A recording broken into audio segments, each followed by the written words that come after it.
Okay, good morning everyone. So today's class will be about histology of ovary and fallopian tube. So I hope you would have seen this reproductive organ, female reproductive organs in the dissection hall. So by now you know what the fallopian tube looks like in gross structure and the ovary also. So today about the histology of these two structures, the fallopian tube and ovary, we'll be learning in this class under the competency number AN 52.2 and 52.3. And by the end of this teaching and learning session, you should be able to identify, draw and describe a neat label diagram of specific microscopic structures of layers of uterine tube as well as that of ovary, and also explain and correlate their contribution to the normal function. At the same time, in the ovary also, you will have to learn about two important structure. One is Graafian follicle, another is corpus luteum. So you should know about this corpus luteum also. You should be able to draw a neat label diagram of the corpus luteum and explain its correlation, the importance to the normal function. Okay. So we'll begin with the class. So you can see here the fallopian tube. It is also called as oviduct. It is called as salpinx or uterine tube. It is a muscular tubular structure extending from the lateral aspect of the uterus. Okay, its main role is to convey the ova, which is released from the ovary, into the uterine cavity. Okay, you can see the fallopian tube here. So one important thing that you have to note about this fallopian tube is, see, there are different parts. It is not uniform throughout. Okay, the size wise, or if you look into the wall thickness, or if you see the shape of the lumen, okay, the size of the lumen, or the folds which are present within the uterine tube, they are not the same. Okay, so they are different in different parts of the uterine tube. For that sake, let us see what are the parts of uterine tube. We have first part, which is the medialmost part within the uterus. Okay, within the uterus, can you see this part here? Okay, that small portion of uterine tube within the uterus is called as intramural portion, intramural or interstitial portion of the uterine tube. The next portion of the uterine tube, which is here, a very narrowed one, okay, to begin with, that is the isthmus. Okay, you can see externally also, that's a very narrow portion there. And then you have the large portion of the uterine tube, okay, quite a large cavity there, that is the ampulla of the uterine tube. And then you have a funnel shaped portion, a distal portion, the funnel shaped portion of uterine tube, that is called as infundibulum. And this infundibulum has finger like projection. Can you see here the finger like projection, okay, towards the ova? Okay, one of this fimbriae will be more closely towards the ova, that is called as fimbriae. Okay, so finger like projections of the infundibulum, we call it as fimbriae. So these are the five important parts of uterine tube: the intramural part, the isthmus, the ampulla, the infundibulum, and the fimbriae. So if you look into the thickness of the wall of the uterine tube, it is not the same throughout. The thickness increases from distal to proximal, or from lateral aspect to medial. The thickness goes on increasing. That means the wall in the isthmus and intramural portion are more thicker when compared to the wall, uterine tube wall in the ampulla and infundibulum. The uterine cavity is also larger in the infundibulum and ampulla, and it becomes much narrower towards the isthmus and intramural portion. Okay. Now we'll come to the histology or the cut section of the uterine tube. So basically, in the uterine tube, the salpinx, the oviduct cut section, you will see three layers.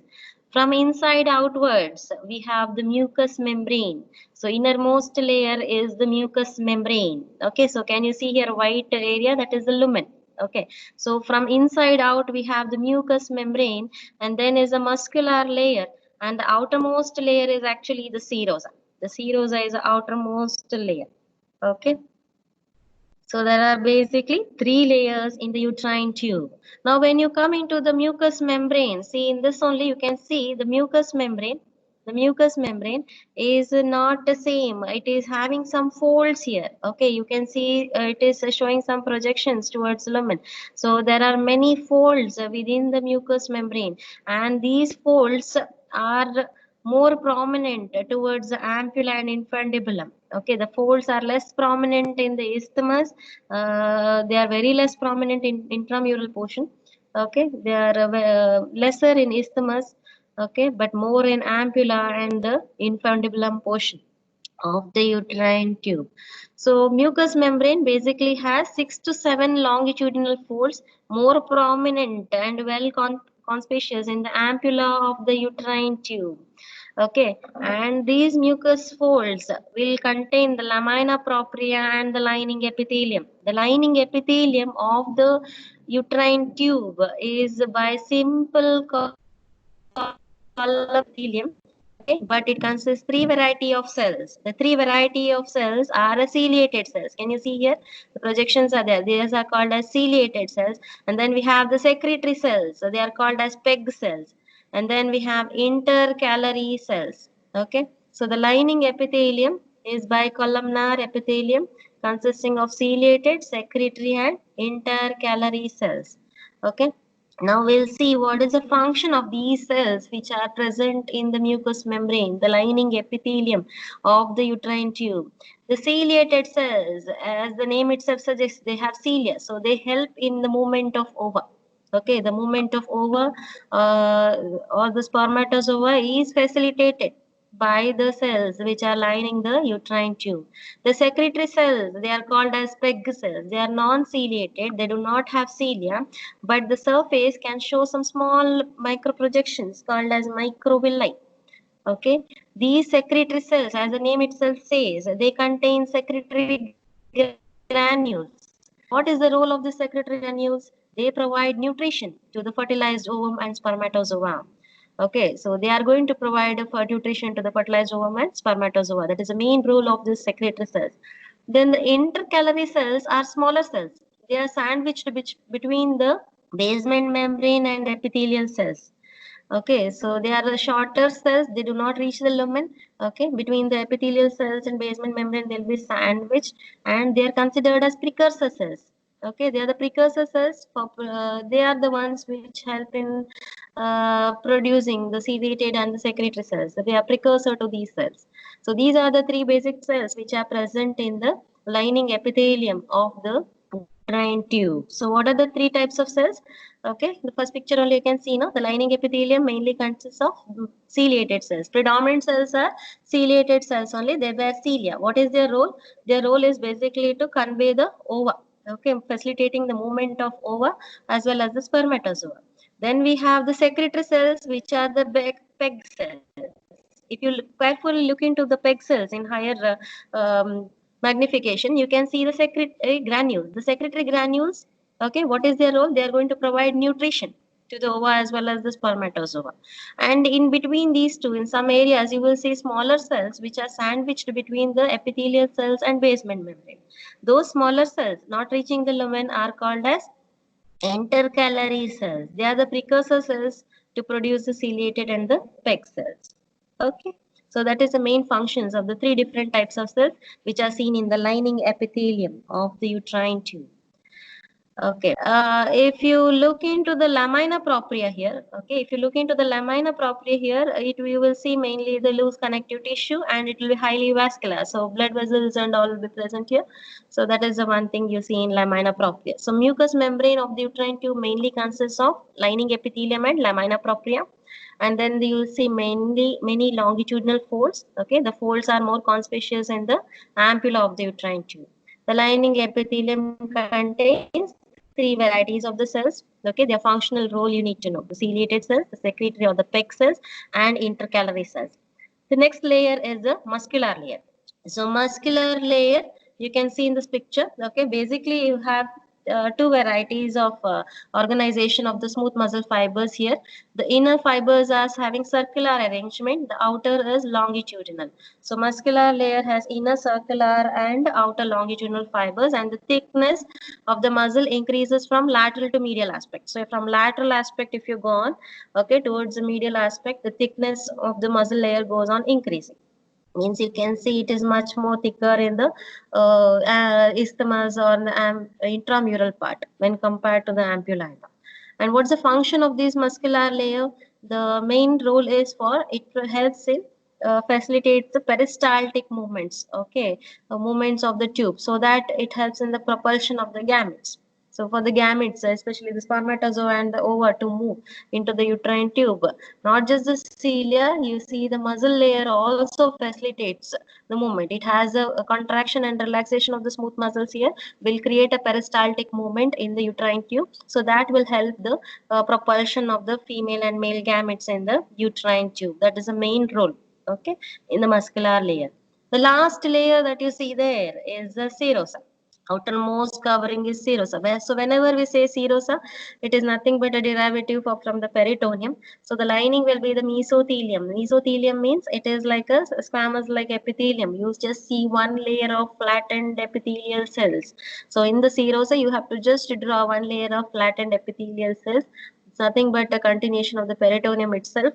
It covers the entire uterine tube. The entire uterine tube will be covered by this except the lower border. See, uterine tube is entirely covered by the peritoneum. You remember the peritoneum which covers the uterus from the anterior and posterior aspect as well as covers the uterine tube on either sides. But what happens to that peritoneum? When it comes towards the lower border, it just covers, it just folds on one another and continues as broad ligament. Okay, it reflects and forms a broad ligament of uterus. So that's why in the lower border of the uterine tube, you don't have the peritoneum. Okay, just a small portion there, lower border of the uterine tube, you won't have the peritoneum. So at that portion, you will see adventitia. You won't see the serosa. Okay, so the serosa for the uterine tube is absent in two portions. One is lower border because the broad ligament is forming over there, and another is intramural portion of uterine tube, which is actually within the uterus. There also a little bit adventitia will be there. There won't be a serosa immediately after the muscular.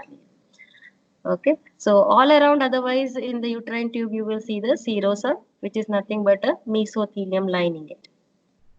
So overall, to summarize the histology of the uterine tube or the fallopian tube, okay, so this is how the slide will look. Okay, so once you look into the slide, you see many longitudinal folds of the epithelium. 6 to 7 folds will be there, and you see the lining epithelium. Basically, the lining epithelium is just a ciliated columnar epithelium with some amount of secretory cells and all. You should confirm that it is going to be the uterine tube or the fallopian tube. Okay, the mucosal folds and the lining epithelium itself should give you the identification feature for this fallopian tube. So mucosa, it has 6 to 7 longitudinal folds. Lining epithelium is ciliated columnar epithelium with some secretory pec cells and intercalary cells. Lamina propria is vascular with loose connective tissue. Muscular layer is inner circular and outer longitudinal. Coming to the outermost layer, it is going to be the serosa in all portion of the uterine tube except in the lower border and in the intramural portion. So that summarizes the uterine tube or the fallopian tube. Okay, histology. Is it okay? So this should be an easy slide. Okay, don't confuse. If you look into the vast difference and all, you will see large amount of muscular layer there. Okay, and the lining epithelium is also different. But here the mucosal layer itself showing plenty of fold. Okay, with the smaller proportion of muscular layer and all, that itself should give you the identifying feature for the fallopian tube. So next we'll come to one more the portion of the female reproductive organ, that is a female gonad or the ovary. Okay, so you would have seen the structure. It is present posterior to the broad ligament. It is present below the fallopian tube, the female gonad. And if you look into the surface of the ovary, it is actually smooth. Okay, before attaining puberty, the surface is actually smooth. But after successive ovulation and all, what happens is because of the continuous fibrosis and all, the surface becomes fibrotic. It becomes almost rough. Okay, so now let us see what is there in the histology of ovary. So this is general organization of the ovary. So if you see in the slide, it will look like this. So how to identify the ovary? First, I will talk about the from outside inwards. So first, outermost you will see is one simple cuboidal epithelium. Okay, that is called as germinal epithelium. The outermost cells will be just a simple cuboidal epithelium, that we call it as germinal epithelium. Okay. Remember, in testis, the germinal epithelium was stratified, but here the germinal epithelium is just a simple cuboidal epithelium. And just inner to that, inner to the germinal epithelium, okay, here you will see dense connective tissue. Okay, dense connective tissue, the interstitial cells and all. So this dense connective tissue is less denser than that of testis, but yes, they have some amount of dense connective tissue. And after that, in the ovarian parenchyma, you will see two subdivisions. One is the cortex, okay, another is medulla. Now, if you look into the cortex, okay, the cortex, after this tunica albuginea, you have the cortex. The cortex is where you see the follicles. Can you see here? The follicles. So follicles will be at different stages of development. We'll look into it one by one. So you will see the follicles here. Okay, and inside you will see the medulla. So almost the entire cortex will be surrounding the medulla. So medulla, you will just have the loose connective tissue, and there will be the neurovascular structures. You saw large amount of blood vessels, the lymphatics, okay, all which are the structures entering from the hilum into the ovary.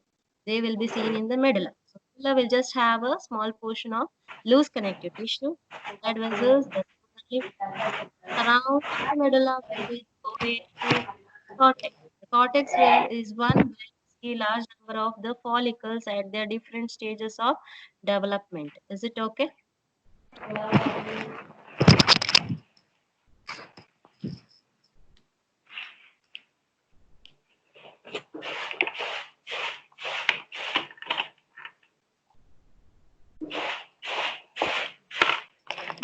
So that is about the ovary, the general structural organization. So outermost will be the germinal epithelium, that is simple cuboidal epithelium, and then you have the tunica albuginea.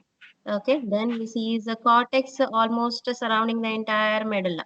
Okay, where the follicles are there, that would be the cortex, and just a loose connective tissue with the blood vessels, that would be the medulla. Okay, the same thing can you see here? This is how the histology ovary look like. Okay, the outermost simple cuboidal epithelium. Germinal epithelium is a small tissue periphery there. Okay, that is tunica albuginea. The entire thing is cortex with these round follicles. And this small portion is the nucleus. The nucleus that name is conveyed here.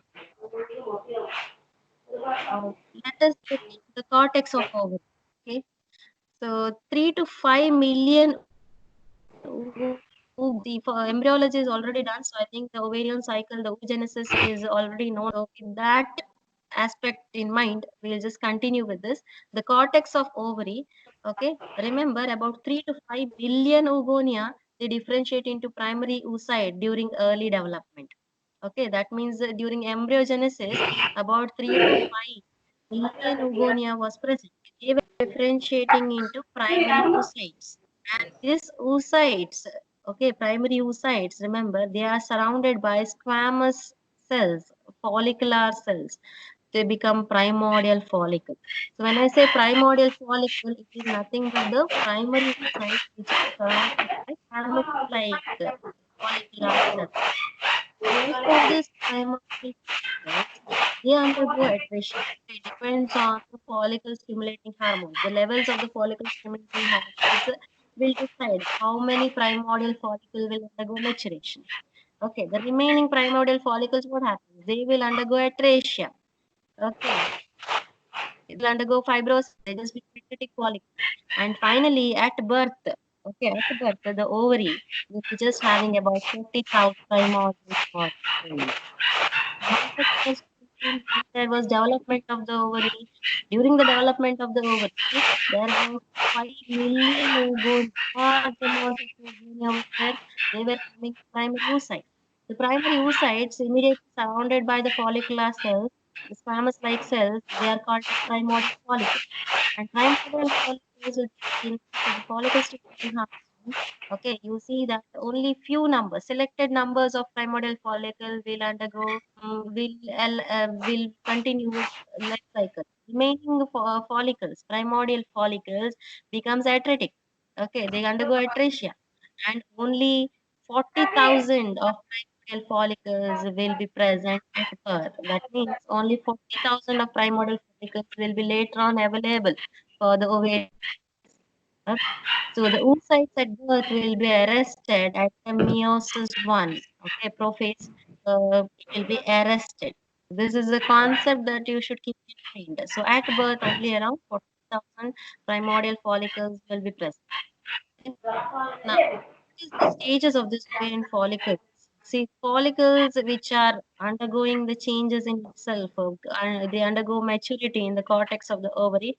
So they change from one phase to another, and this entire process does folliculogenesis. And this folliculogenesis happens in the cortex of ovary. It happens in the cortex portion of the ovary.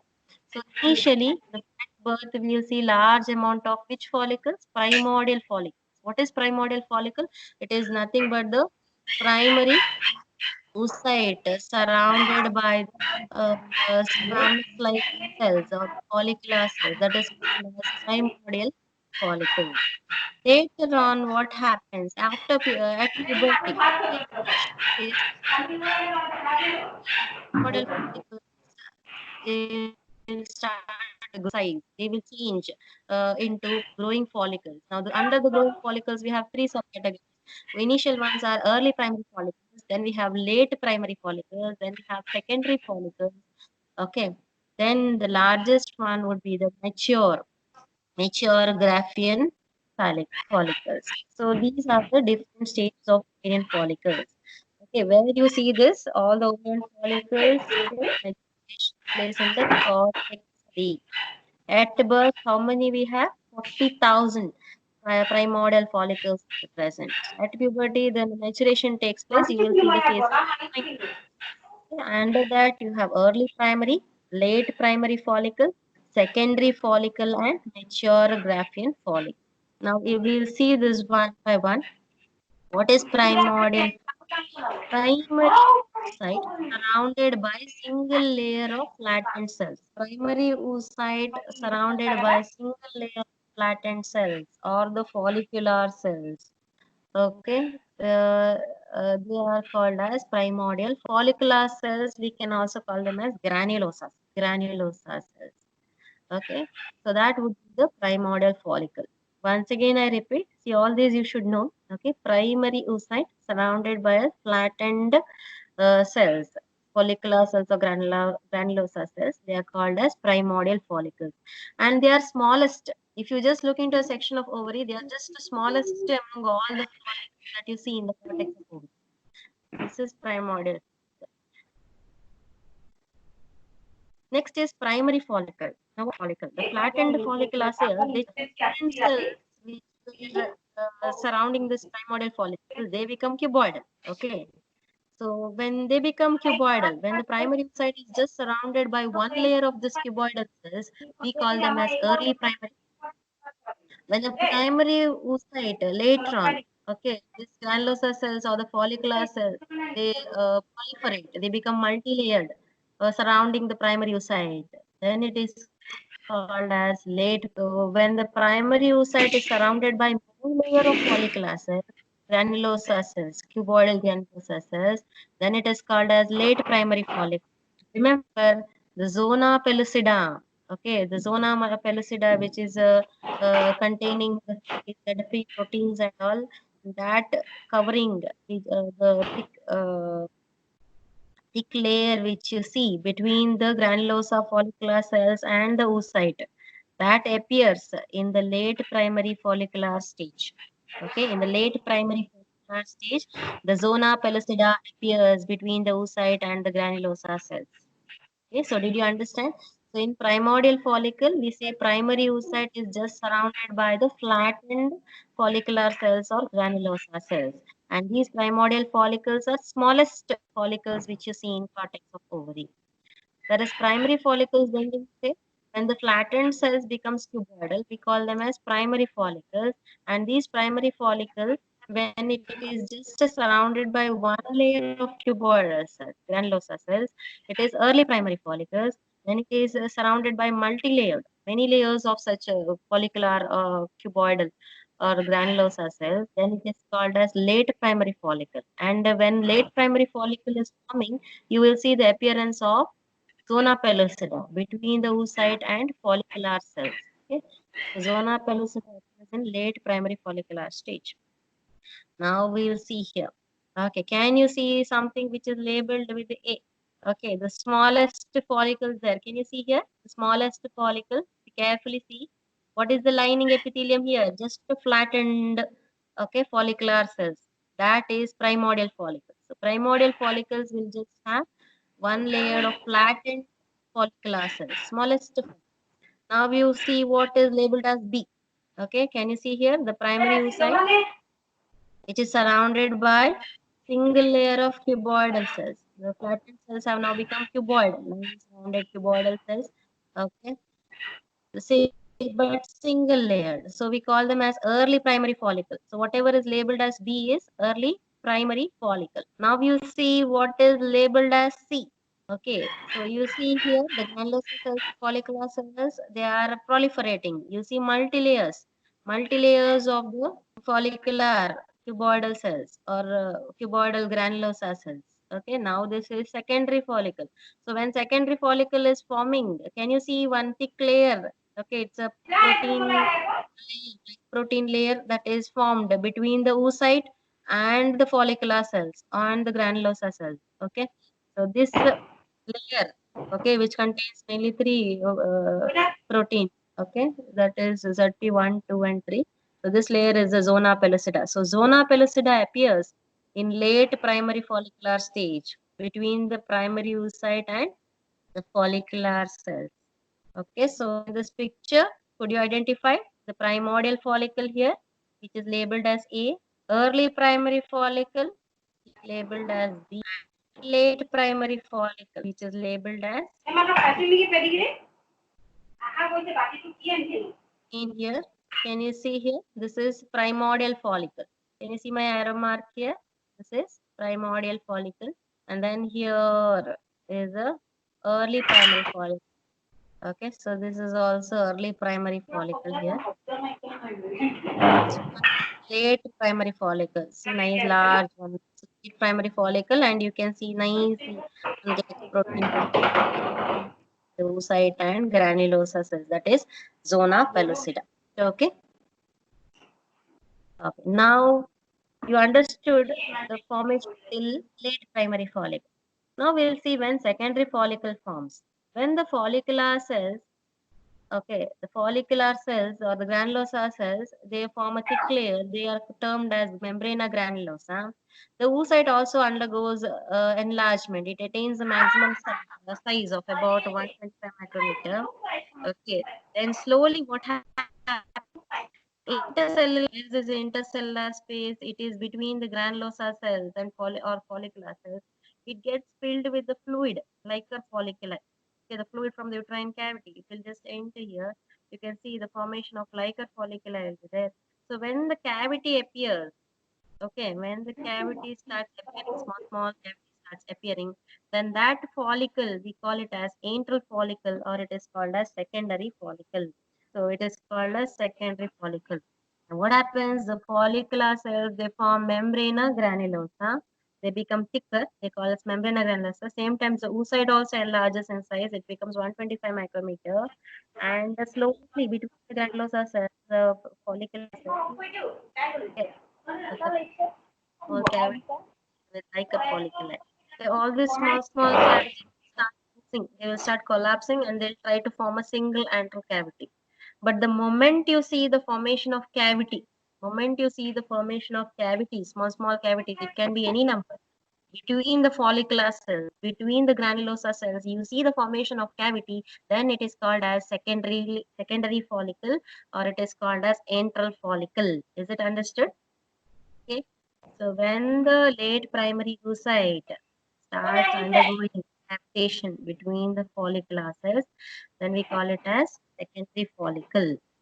Okay, later what happens when all the cavities fuse together, they form one single large cavity like this. That means the entire follicle is at its largest possible size. Then we call it as Graafian follicle. Okay, then we call it as Graafian follicle. So when a large cavity is formed, what happens? Eventually, the primary oocyte, which was actually in the center in this picture, the primary oocyte, which was actually in the center. Okay, when the cavity starts becoming enlarging, they collapse, they mingle with one another, they collapse and form a single large cavity. That time, what happens to the oocyte, which was in the center, it will be pushed slowly to the periphery. You can see the primary oocyte will start moving towards the periphery with some amount of granulosa cells around. Okay. So the primary oocyte becomes eccentric in position when the follicular cavity enlarges, becomes maximum. Okay, the follicle itself becomes maximum size, then it is called as Graafian follicle. No, it's called as Graafian follicle. So if at all you see some structure like this in the cortex of ovary, a follicle with large antral cavity, okay, the primary oocyte pushed to the periphery and the follicle is at its maximum possible size, then we call it as graft. Now, what happens here? You see, the membrana granulosa cells here will still be surrounding the primary site. They form something called as cumulus porus. They form something called as a cumulus porus, and that portion of membrana granulosa, which is attaching the primary site to the periphery, that is called as discus proligerus. Discus proligerus. Okay, so this entire cavity is what? Follicular, sorry, follicular cavity or antral cavity. The antral cavity. Okay, this is what primary oocyte. Okay, now here you see the cells here, no? Follicular cells or the granulosa cells, they are forming the membrana granulosa. That membrana granulosa. The portion of membrana granulosa which attaches the primary oocyte is discus proligerus. It is called as discus proligerus. The granulosa cells surrounding the primary oocytes here, they are cumulus.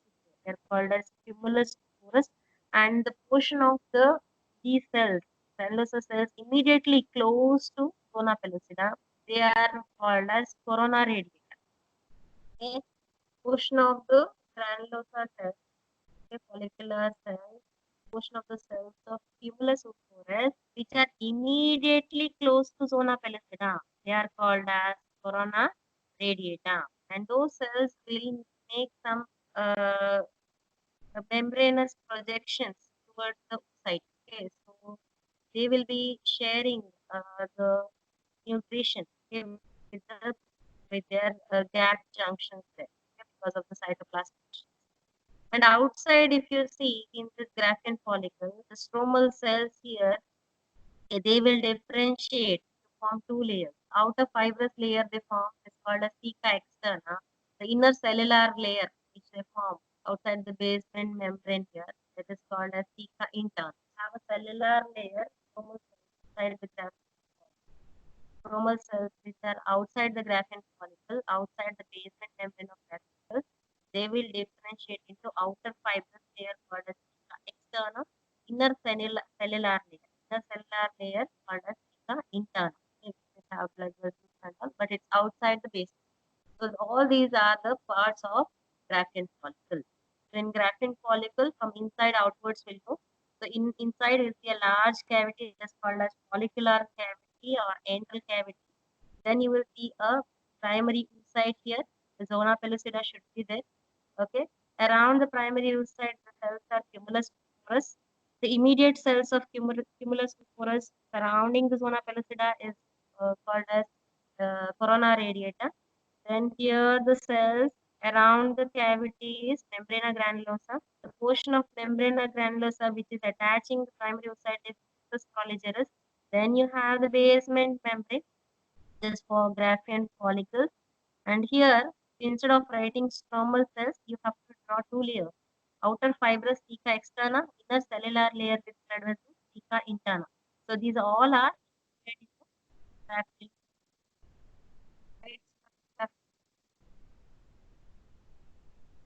Morphology looks something like secondary polar and can you see the identity gap? Now when these all start their very in the primary side, uh, and here are the different again, they are called as zona granulated and these like the largest fracture the fate of practice. What happens to this practice? That will be decided, okay, soon after the ovulation. So once the ovulation takes place, what happens? Ovulation, immediately ovulation, primary cycle, decreasing the time. So because of the rupture, we experience polyp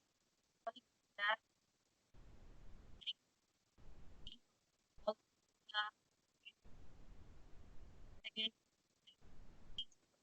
Okay, this immediately rupture results that some amount of blood enters into the Latin follicle. Where it is called corpus separated from the corpus coagulates on when the blood enters it becomes corpus later the membrana granulosa cells as well as theca internal cells, they undergo modification cellular they undergo modification cells become large they become polyhedral they will have saturated yellow pigment and they become something called as corpus called as yellow.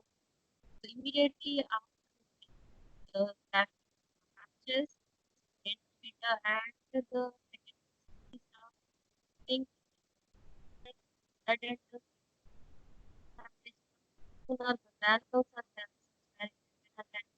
and the kind of finds larger larger start with trophic green yellow that corpus late fibrotic albicans albicans white. This is how the cycle how this or when the after the uh, the ruptured corpus and then it is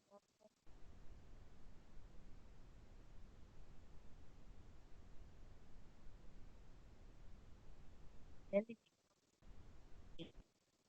closely looking at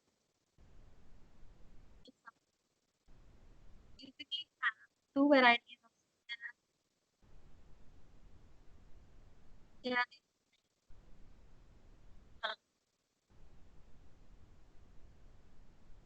there there there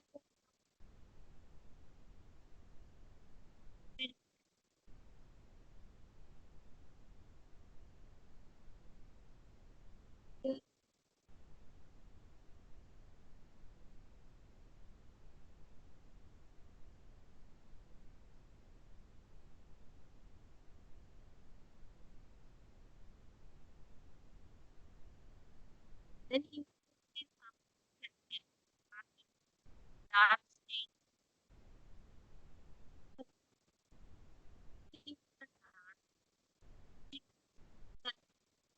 granulosal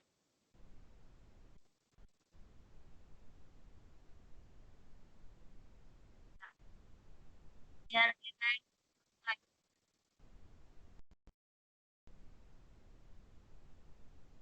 that they again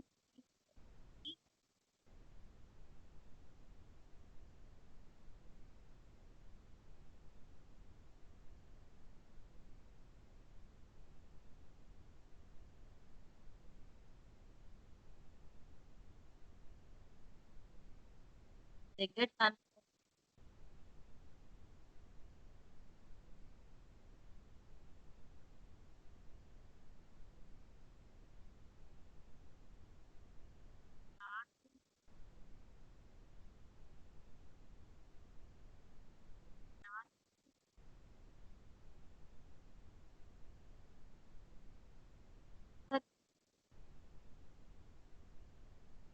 That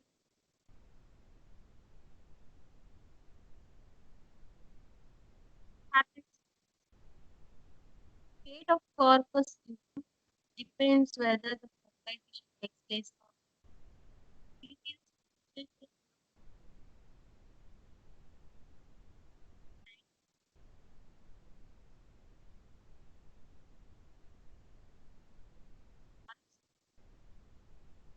So fate of corpus, so if fertilization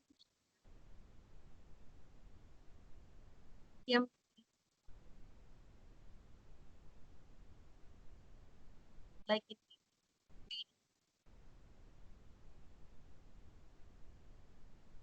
is from fertilization it starts progesterone and this progesterone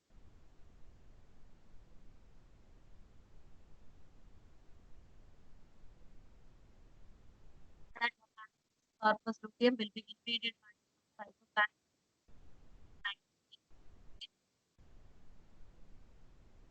that is corpus album. Corpus luteum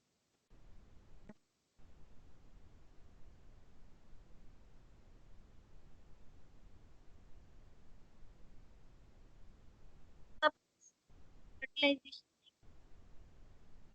the period of the fertilization pregnant pregnant is for a it also secretes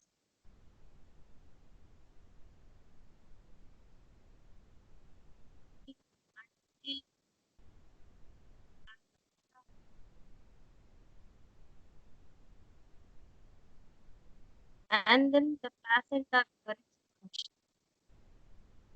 Placenta will take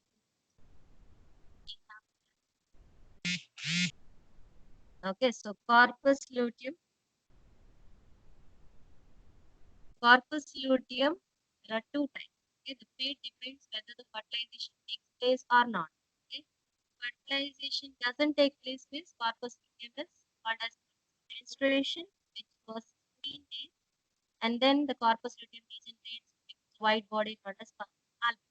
But if fertilization takes place, the corpus luteum be called as the corpus luteum pregnancy, uh, which will persist for about 4 months.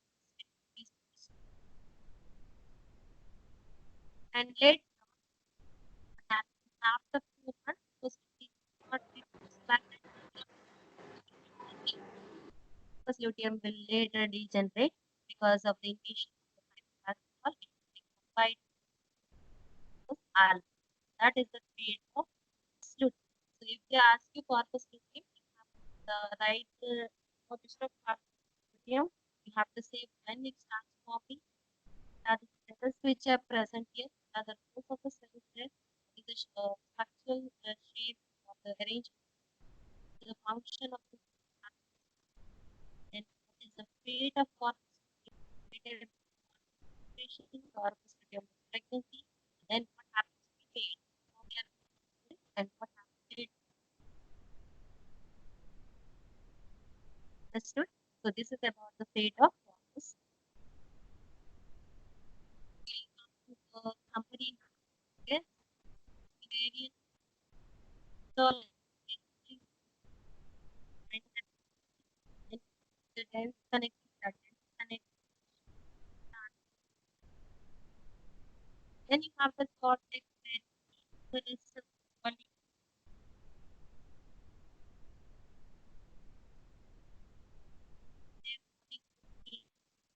that initially what we see is the primordial design by fat and sun. Then you see the primary follicle,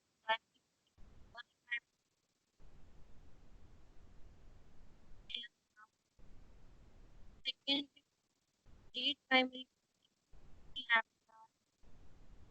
big five state, and the cavity starts appearing it as in the cavity becomes larger primary site intensification as so inside immediately where the ovulation will happen, the follicle of fluid and the site surrounded by the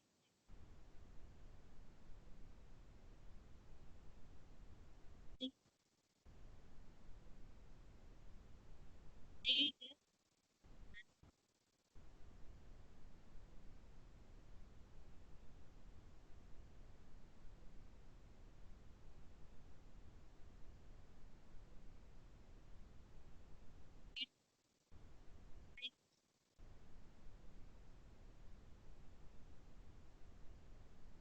pregnancy.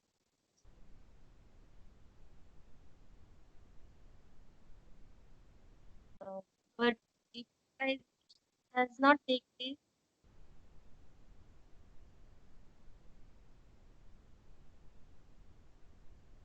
it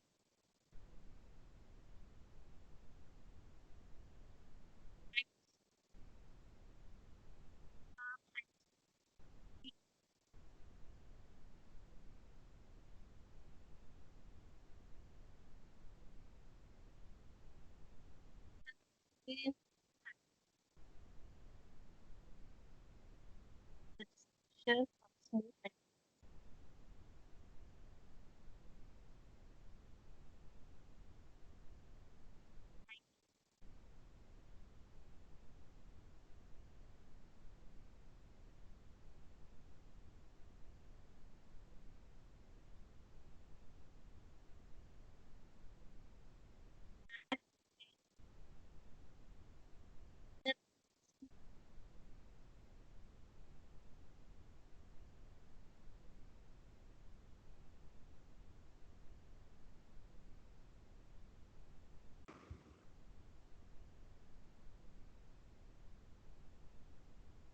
that and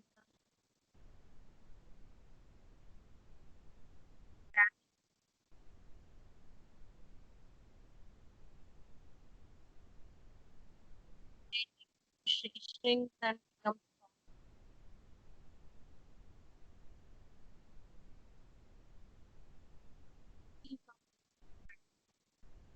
probably will appear as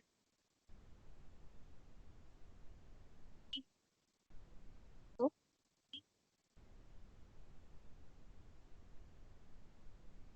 So the important group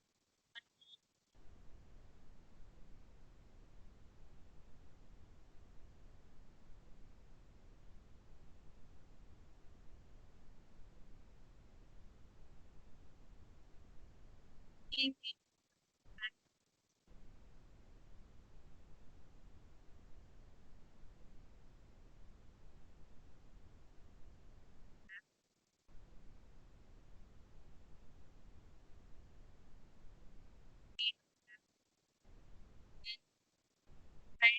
different, doesn't it?